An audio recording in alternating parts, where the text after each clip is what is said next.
السلام علیکم۔ بسم اللہ الرحمن الرحیم۔ بعثت سے 2 سال پہلے حارث بن ابی زرار کے ہاں ایک بیٹی نے جنم لیا۔ باپ نے اس کا نام برا رکھا۔ بچی چندے آفتاب و چندے ماہتاب تھی، جو ایک بار دیکھ لیتا پھر چہرے سے نظر نہ ہٹاتا، لہٰذا اس کی پرورش بڑے ناز و نام میں ہونے لگی۔ بنی مطلق کے سردار کی یہ بیٹی جوں جوں بڑی ہو رہی تھی، اس کے حسن و خوبصورتی میں اور نکھار آتا جا رہا تھا۔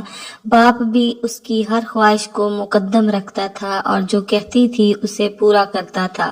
وقت بڑی تیزی سے برا کو بلوغت کی سرحدوں کے قریب لے جا رہا تھا، اور پھر ایک دن بلوغت کی سرحد پر پہنچ کر اس کو عبور کر گئی تو اس کے بیاہ کی فکر دامن گیر ہو گئی۔ برا اب اس قابل ہے کہ اس کی شادی کر دی جائے۔ بیوی نے ایک دن بات چھیڑی۔ مجھے احساس ہے میاں بیوی بیٹھے یہ باتیں کر رہے تھے کہ اسی اثنا میں صفوان آ گیا، جو ان کے قبیلے کا ہی مشہور شخص تھا۔ کیا باتیں ہو رہی تھیں؟ اس نے بیٹھے ہوئے پوچھا۔ برا کی شادی کے بارے میں سوچ رہے تھے۔ حارث بن ابی زرار نے کہا، اس میں سوچنے کی کیا بات ہے، میں اپنے لڑکے مصافہ کے لیے آیا ہوں۔ صفوان نے کہا تو دونوں میاں بیوی ایک دوسرے کی طرف دیکھ کر مسکرائے، جیسے انہوں نے صفوان کی اس تجویز کو پسند کیا ہو، اور پھر رشتہ طے ہو گیا اور جلد ہی مصافہ اور برا کی آپس میں شادی ہو گئی۔ مصافہ اور برا بڑی خوشگوار زندگی بسر کر رہے تھے۔ ایک دن برا اپنی خوابگاہ میں آرام کر رہی تھی۔ چاند آسمان کی پہنائیوں میں محو خرام تھا، ہر سو خاموشی محیط تھی۔ عالم خواب میں کیا دیکھتی ہیں کہ یثرب کی طرف سے چاند چلتا آ رہا ہے، یہاں تک کہ وہ میری آغوش میں اتر آیا ہے۔ خواب دیکھنے کے بعد فوراً آنکھ کھل گئی اور اس پر غور کرنے لگی۔ اس کی کیا تعبیر ہو سکتی ہے؟ آپ سوچنے لگیں اور پھر ان کے کانوں میں قبیلے کے کئی لوگوں کی آوازیں گونجنے لگیں۔ محمد بن عبداللہ صلی اللہ علیہ وآلہ وسلم کا دین روز افزوں پھیلتا جا رہا ہے۔ جو ایک بار حلقہ اسلام میں داخل ہو جاتا ہے پھر اس پر مر مٹتا ہے۔ حضور صلی اللہ علیہ وآلہ وسلم کے غلاموں اور عاشقوں کی مثل دنیا دی۔ حارث بن ابی زرار اور مصافہ اسلام کے سخت مخالف تھے، ان کو اسلام کا پھیلنا ایک آنکھ نہ بھاتا تھا، لہٰذا حارث بن ابی زرار نے مدینہ پر یلغار کی نیت سے تیاریاں شروع کر دی۔ 2 شعبان 5 ہجری کو اسلامی لشکر بنی مطلق کی طرف روانہ ہوا، جو مدینہ منورہ سے 9 منزل پر ہے۔ اس لشکر میں 1000 مجاہدین، مہاجرین کا جھنڈا حضرت صدیق اکبر اور انصار کا علم حضرت سعد بن عبادہ رضی اللہ عنہ کو عطا فرمایا۔ اس غزوہ میں حضور نبی کریم صلی اللہ علیہ وآلہ وسلم کے ہمراہ امہات المومنین حضرت عائشہ صدیقہ رضی اللہ عنہا و حضرت ام سلمہ رضی اللہ عنہا بھی تھیں۔ ادھر حارث بن ابی زرار کو بھی اطلاع مل گئی تھی کہ اسلامی لشکر چل پڑا ہے، اور یہ بھی پتہ چل گیا تھا کہ اس کا جاسوس قتل کر دیا گیا تھا، جسے اس نے رسول اللہ صلی اللہ علیہ وآلہ وسلم کی خبر لانے کے لیے بھیجا تھا۔ وہ لوگ جو اسلام دشمنی سے مغلوب ہو کر حارث بن ابی زرار کے پاس جمع ہوئے تھے، انہوں نے جب دیکھا کہ مسلمان ان کے سر پر پہنچ گئے ہیں تو انہوں نے راہ فرار اختیار کی۔ حارث نے بھی اس میں عافیت سمجھی کہ بھاگ جایا جائے، لیکن باقی اہل قبیلہ نے صف بندی کر لی اور مسلمانوں پر تیر برسانے شروع کر دیے۔ تھوڑی ہی دیر میں مشرکین کے قافلے نکل گئے۔ ان کے 10 لوگ جنگ میں مارے گئے، جن میں مصافہ بن صفوان برا کا خاوند بھی شامل تھا۔ مسلمانوں میں صرف ایک صبابہ حضرت ہشام بن صبابہ رضی اللہ تعالیٰ عنہ شہادت پر فائز ہوئے تھے۔ اس غزوہ میں جو تاریخ میں غزوہ بنی مطلق یا مرسی مشہور ہے، 2000 اونٹ، 5000 بکریاں مال غنیمت میں ملی اور 200 گھروں کے 600 مرد، عورتیں اور بچے اسیر ہوئے، جن میں رئیس قبیلے کی بیٹی برا بھی شامل تھی۔ مال غنیمت کو مجاہدین میں بانٹ دیا گیا اور قیدیوں کو لوگوں میں تقسیم کر دیا گیا۔ برا بنت حارث رضی اللہ تعالیٰ عنہا حضرت ثابت بن قیس بن شماس رضی اللہ تعالیٰ عنہ اور ان کے چچا زاد بھائی کے حصے میں آئیں۔ میں آپ کی مکاتبہ بننے کے لیے تیار ہوں۔ برا بنت حارث نے حضرت ثابت بن قیس انصاری رضی اللہ تعالیٰ عنہ سے کہا، ٹھیک ہے، آپ مجھے 9 اوقیہ سونا دے دیں، میں آپ کو آزاد کر دوں گا۔ وہ سوچنے لگی مجھے لوگوں سے مکاتب کی رقم مانگ کر ادا کر دینی چاہیے۔ مجھے سب سے پہلے رحمت مجسم صلی اللہ علیہ وآلہ وسلم کی در اقدس پر دستک دینا چاہیے، جہاں سے کبھی کوئی نامراد نہیں لوٹا۔ حضور اکرم صلی اللہ علیہ وآلہ وسلم اس وقت کہاں ملیں گے؟ برا بنت حارث نے حضرت ثابت بن قیس رضی اللہ تعالیٰ عنہ سے دریافت کیا۔ حارث بن ابی ذرار جو غزوہ بنی مطلق کے وقت بھاگ گیا تھا، اسے جب پتہ چلا کہ اس کی بیٹی کو کنیز بنا کر لے گئے ہیں تو اپنی بیٹی کے فدیہ میں چند اونٹ لے کر مدینہ کی طرف چل پڑا۔ جب وہ اونٹ لے کر چلا تھا، ان میں سے 2 اونٹ اسے بہت پسند تھے، لہٰذا وہ اس نے وادی عقیق کی گھاٹیوں میں سے ایک گھاٹی میں چھپا دیے اور باقی اونٹ لے کر رسول اللہ صلی اللہ علیہ وآلہ وسلم کی خدمت اقدس میں پہنچا۔ جب وہ مدینہ منورہ پہنچا تو ان سے پہلے ان کی بیٹی رحمت للعالمین صلی اللہ علیہ وآلہ وسلم سے مدد کی درخواست کر چکی تھی۔ آپ باہر تشریف لائے تو حارثہ بن ابی ذرار نے عرض کی، میری بیٹی کنیز نہیں بن سکتی، میری شان اس سے بالا تر ہے، میں اپنے قبیلے کا سردار اور رئیس عرب ہوں، آپ اس کو آزاد کر دیں اور زر فدیہ لے لیں۔ وہ 2 اونٹ کہاں ہیں جو تم راستے میں چھپا آئے ہو؟ رسول اللہ صلی اللہ علیہ وآلہ وسلم نے دریافت فرمایا اور اس گھاٹی کا نام بھی بتا دیا جہاں انہیں چھپایا تھا۔ آپ کو کس نے اطلاع دی؟ بے شک آپ اللہ کے رسول ہیں، حارث بن ذرار نے کہا اور مسلمان ہو گیا۔ برا بنت حارث جب آزاد ہو گئیں تو انہوں نے حضور اکرم صلی اللہ علیہ وآلہ وسلم کے خدمت عالیہ میں ہی رہنے کو فوقیت دی اور والد کے ساتھ جانے سے انکار کر دیا۔ جب رسول اللہ صلی اللہ علیہ وآلہ وسلم کو علم ہوا تو آپ صلی اللہ علیہ وآلہ وسلم نے حارث بن ابی ذرار رضی اللہ تعالیٰ عنہ کو برا سے نکاح کا پیغام بھیجا، جو انہوں نے بے صدقے دل قبول کر لیا۔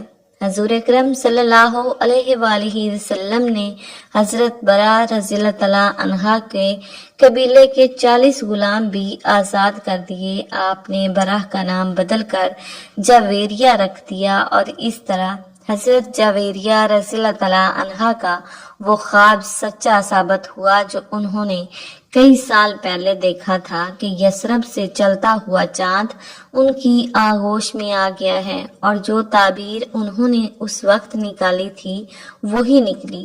برا کا مطلب نیکی و احسان ہے، لیکن اس لفظ کے استعمال سے منفی معنی بھی نکلتے ہیں۔ بقول حضرت برا بن عازب رضی اللہ تعالیٰ عنہ، حضور اکرم صلی اللہ علیہ وآلہ وسلم اس نام کو مکروہ جانتے تھے اور اسی بنا پر برا کا نام بدل کر جاویریہ رضی اللہ تعالیٰ عنہ رکھ دیا تھا۔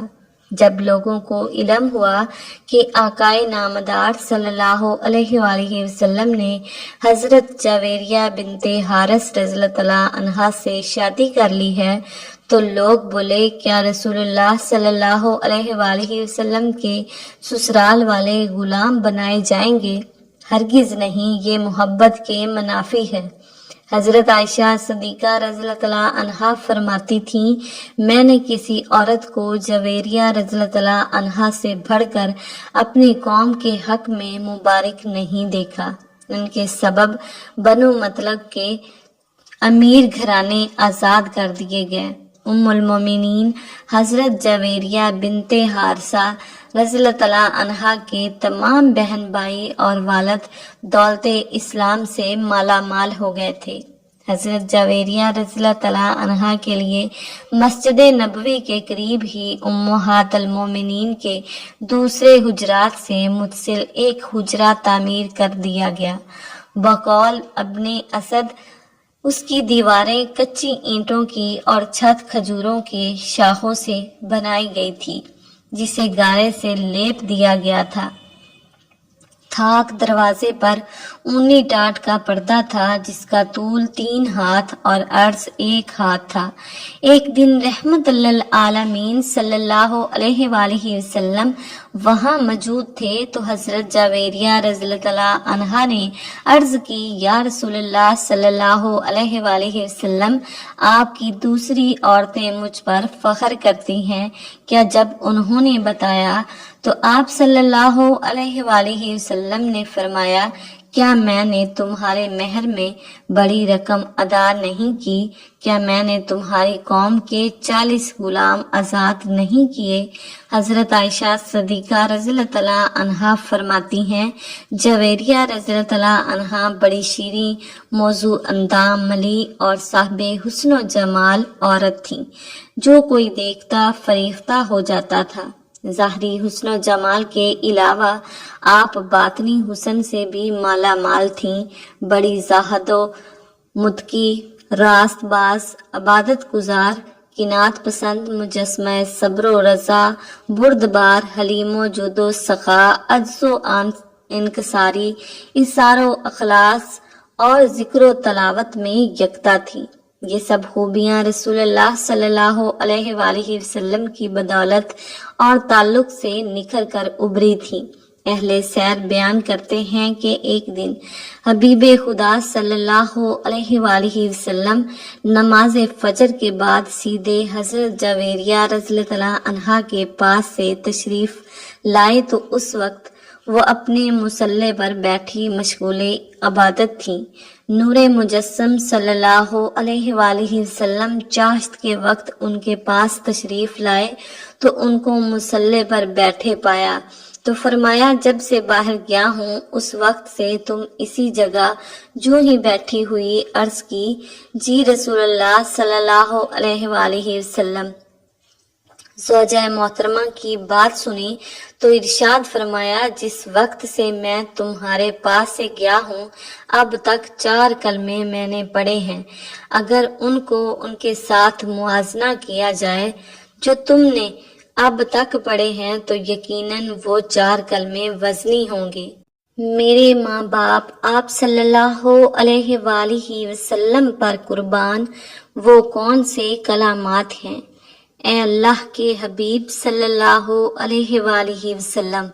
حضرت جویریہ رضی اللہ تعالیٰ عنہا بنت حارث رضی اللہ تعالیٰ عنہا نے عرض کیا اور ہمہ تنگوش ہو گئیں۔ آپ صلی اللہ علیہ وآلہ وسلم نے ارشاد فرمایا، وہ کلمات کی ہیں، سبحان اللہ عدد ما خلق، سبحان اللہ رضا نفسا، سبحان اللہ نیت عرشا، سبحان اللہ مدہ۔ کلمات بتانے کا مقصد یہ تھا کہ آپ اپنے ذکر میں ان کلمات کو بھی شامل کر لیں جو بظاہر کم ہیں لیکن معنی میں زیادہ ہیں۔ ام المومنین سیدہ حضرت جویریہ بنت حارث رضی اللہ تعالیٰ عنہا روحانی بلیدگی اور تزکیہ نفس کی خاطر نفلی روزے کا خاص اہتمام فرماتی تھی۔ خاص طور پر جمعۃ المبارک کو روزہ رکھتی تھی۔ ایک مرتبہ جمعۃ المبارک کو حضور اکرم صلی اللہ علیہ وآلہ وسلم ان کے ہاں تشریف لے گئے۔ اس دن ان کا روزہ تھا۔ پوچھا، گزشتہ کل روزہ رکھا تھا؟ کہ نہیں یا رسول اللہ صلی اللہ علیہ وآلہ وسلم، انہوں نے جواب دیا، کیا آنے والے کل کو روزہ رکھنے کا ارادہ ہے؟ رسول اللہ صلی اللہ علیہ وآلہ وسلم نے دریافت کیا، جی ارادہ تو نہیں ہے۔ حضرت جویریہ رضی اللہ عنہا نے عرض کیا، سنا تو فرمایا افطار کر دو۔ حکم کی دیر تھی کہ انہوں نے روزہ افطار کر لیا۔ اس سے امت کی تعلیم مقصود تھی کہ کسی خاص دن کو نفلی روزے کے لیے مخصوص نہیں کر لینا چاہیے، تاکہ یہود و نصارہ کے ساتھ مشابہت کا موجب نہ ہو جائے، کیونکہ وہ معین دن کی تعظیم کرتے ہیں۔ یہ معین دن ہفتہ اور اتوار ہیں، نیز روزہ جمعہ روز عید ہے، جیسا کہ حدیث پاک میں وارد ہوا ہے، لہٰذا اس دن روزہ رکھنا مناسب نہیں ہوگا۔ ایک مرتبہ آپ صلی اللہ علیہ وآلہ وسلم حضرت جویریہ رضی اللہ عنہا کے گھر تشریف لے گئے اور پوچھا، کچھ کھانے کو ہے؟ میری کنیز نے صدقے کا گوشت دیا تھا، وہی رکھا ہے، اس کے سوا اور کچھ نہیں۔ انہوں نے عرض کیا تو فرمایا، اسے اٹھا لاؤ، کیونکہ صدقہ جس کو دیا گیا تھا اس کو پہنچ چکا۔ ام المومنین سیدہ جویریہ بنت حارث رضی اللہ عنہا حضور اکرم صلی اللہ علیہ وآلہ وسلم کی زوجیت کے نور و نہکت سے بھرپور فضاؤں میں بے مثل زندگی گزار رہی تھی۔ وہم و گمان میں بھی نہیں تھا کہ یہ حسین و خوشگوار زندگی صرف 6 سالوں پر محیط ہے، اور اس کے بعد وہ بیوگی جدائی کا داغ دے کر اپنے رفیق اعلیٰ کے پاس تشریف لے جائیں گے۔ جب رسالت مآب صلی اللہ علیہ وآلہ وسلم نے وصال فرمایا تو دنیا اندھیر ہو گئی۔ یقین نہیں آتا تھا کہ آنکھیں جو دیکھ رہی ہیں وہ حقیقت ہے۔ دل میں ہول اٹھ رہا تھا، آنکھوں سے اشک رواں تھے، لیکن لبوں پہ یہ الفاظ تھے، اے باری تعالیٰ، تو جس حال میں مجھے رکھے میں ویسے ہی راضی ہوں، مجھے حوصلہ عطا فرما۔ اس وقت ان کی عمر مبارک 26 سال کی تھی۔ زندگی کی طویل راہیں سامنے پھیلی ہوئی تھیں۔ تھوڑے ہی فاصلے پر حجرہ عائشہ صدیقہ رضی اللہ عنہا میں محبت کرنے والا شوہر، اللہ کا محبوب، رحمت للعالمین اور خاتم الانبیاء صلی اللہ علیہ وآلہ وسلم ابدی آرام فرما رہے تھے۔ جب فراق و جدائی کی کسک بہت بےتاب کر دیتی اور ملاقات کو دل چاہتا تو ام المومنین سیدہ حضرت جویریہ رضی اللہ عنہا اپنے حجرے سے نکل کر حجرہ عائشہ رضی اللہ عنہا میں تشریف لے جاتی، سلام عرض کرتی، قدموں میں بیٹھ جاتی، بے اختیار آنکھوں میں آنسو کے ستارے جھلملانے لگتے، دل میں باتیں کرنے لگتی۔ یوں احساس ہوتا جیسے محبوب رب محبوب صلی اللہ علیہ وآلہ وسلم قریب بیٹھے باتیں سن رہے ہوں۔ دل تو نہیں چاہتا تھا کہ وہاں سے اٹھیں، لیکن بادل نہ ہو خواستہ اٹھنا پڑتا اور پھر اپنے حجرے میں تشریف لے جاتی اور یاد الہی میں مصروف ہو جاتی۔ حالات کچھ بھی تھے، لیکن امہات المومنین صلی اللہ علیہ وآلہ وسلم جو موجود تھیں ان کی بدرجہ اول عزت و تکریم کی گئی، ان کی ضروریات کا دھیان رکھا گیا، ان سے رہنمائی حاصل کی گئی، اور ہر خلیفہ کی یہ کوشش رہی کہ ان کو کوئی تکلیف نہ پہنچے۔ حضرت امیر معاویہ رضی اللہ عنہ تو امہات المومنین کی خدمت باعث افتخار و سعادت سمجھتے تھے۔ انہوں نے حضرت سیدنا جویریہ رضی اللہ عنہا کا سالانہ وظیفہ 12,000 مقرر کر رکھا تھا۔ اس کے علاوہ بھی تحائف ارسال کرتے رہتے تھے۔ حضور اکرم صلی اللہ علیہ وآلہ وسلم سے سیدہ حضرت جویریہ رضی اللہ عنہا کو جدا ہوئے 45 سال ہو گئے تھے۔ اس وقت ان کی عمر 71 سال تھی۔ یہ ربیع الاول 56 ہجری کا واقعہ ہے۔ سوچ رہی تھی کہ اس مہینے میں آقائے نامدار صلی اللہ علیہ وآلہ وسلم سے جدا ہوئی تھی۔ یہاں پہنچ کر ان کی سوچیں گہری ہو گئی۔ محبت اور اتباع کی یہ بھی تو صورت ہے کہ اس مہینے بلاوا آ جائے، اور پھر بلاوا آ گیا۔ طویل جدائی کے بعد اب اصل کا وقت آ گیا تھا۔ آپ رضی اللہ تعالیٰ عنہا پہلے سے تیار تھیں اور پھر روح قفس عنصر سے پرواز کر گئی۔ ان دنوں حضرت امیر معاویہ رضی اللہ تعالیٰ عنہ کی طرف سے مدینہ منورہ میں مروان بن الحکم حاکم تھا۔ انہوں نے ام المومنین سیدہ حضرت جویریہ بنت حارث رضی اللہ تعالیٰ عنہا کی نماز جنازہ پڑھائی اور جنت البقیع میں دفن ہو گئیں۔ کتب معتبرہ میں ان سے 7 احادیث مروی ہیں، جن میں سے 2 بخاری شریف میں، 2 مسلم شریف میں اور 3 دیگر کتب میں ہیں۔ آپ رضی اللہ تعالیٰ عنہا کے بہن بھائی بھی مسلمان ہو گئے تھے۔